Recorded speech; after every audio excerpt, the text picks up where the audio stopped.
A SP Trans publicou no Diário Oficial a contratação da empresa Sistra Engenharia e Consultoria para a realização de serviços especializados de engenharia para a elaboração dos projetos básicos e executivos de obras do corredor, do chamado Corredor Sabará.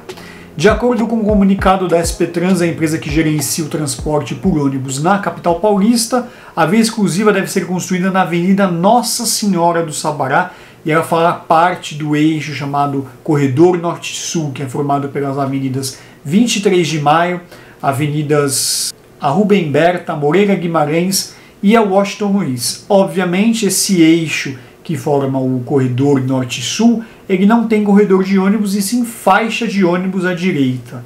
Houve até um projeto no passado de instalação de um corredor de não sei se era BRT, mas de um corredor de ônibus na 23 de Maio. Esse projeto infelizmente acabou não indo para frente e agora a prefeitura se movimenta para a instalação do futuro Corredor Sabará, que de acordo com as informações terá 6,9 km de extensão e ele está localizado, ele corta regiões das subprefeituras da Capela do Socorro, Cidade Ademar e Parelheiros, extremo sul da cidade de São Paulo.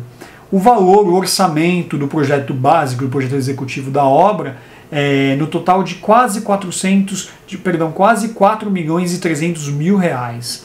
Lembrando bem que esses estudos são praticamente os últimos antes da contratação da obra. A contratação aqui, portanto, não é referente à obra, mas sim os estudos necessários para a obra. Inclusive, se você quer ver mais informações sobre corredores de ônibus, digita aí no YouTube Corredor de ônibus via trólebus ou ônibus e via trólebus. Aqui no canal a gente tem um monte de vídeo que fala a respeito desse modal de transporte e a gente sempre lembra da importância dos corredores de ônibus no transporte de baixa e média capacidade. Quando há um corredor de ônibus, o atendimento do coletivo torna-se mais eficiente, o ônibus não fica preso no congestionamento.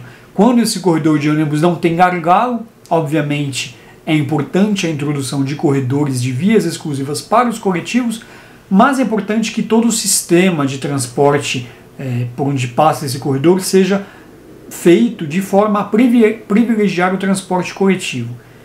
Sei que é importante a instalação de vias exclusivas, faixas exclusivas e corredores de ônibus, mas não adianta, por exemplo, você ter um corredor de ônibus cheio de gargalo. E se você não potencializa o uso do transporte coletivo por meio de ônibus. Por exemplo, aqui no ABC nós temos o corredor São Mateus-Jabaquara, que funciona de maneira, digamos assim, satisfatória, com exceção às vezes no horário de pico que é bastante cheio. E aqui em Santo André, por exemplo, tem diversos gargalos no centro, e isso acaba prejudicando o deslocamento por meio de ônibus. Então é importante isso. Se tem o exemplo daqui do ABC, as vias para transporte coletivo são importantes, mas são necessárias desatar os nós desse tipo de transporte. É por isso que o sistema metro-ferroviário funciona tão bem, porque não há gargalo, você tem um ônibus funcionando sem interrupções. Ou, quem quer o exemplo de ônibus, o corredor, o Expresso Tiradentes, o BRT Expresso Tiradentes, que no seu eixo entre Sacomã e o Terminal Mercado não há qualquer interferência viária. Tanto é que isso é refletido nas pesquisas de opinião. O Expresso Tiradentes ele tem uma alta satisfação por parte do passageiro, porque é um corredor que funciona de forma satisfatória e não tem interferência viária. Eu sei que pode ser uma utopia a gente imaginar e desatar todos os nós de corredores de ônibus implantados na cidade, mas se puder reduzir, melhor, né?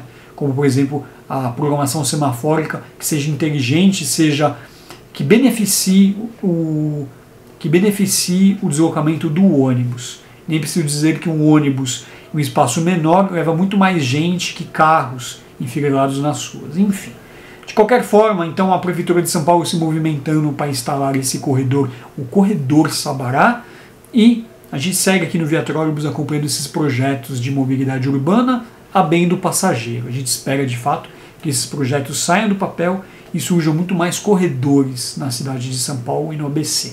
É isso, pessoal, vou ficando por aqui. A gente se vê no próximo vídeo. Grande abraço.